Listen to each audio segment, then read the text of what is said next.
Good morning, cats.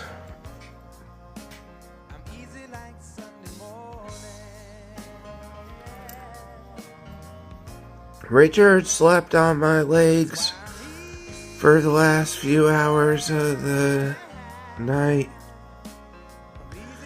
Or maybe it was technically the morning.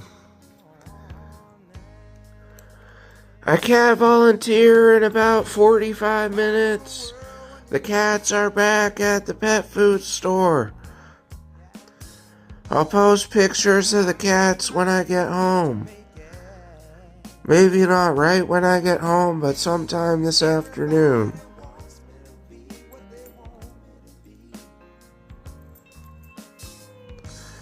Richard's purring.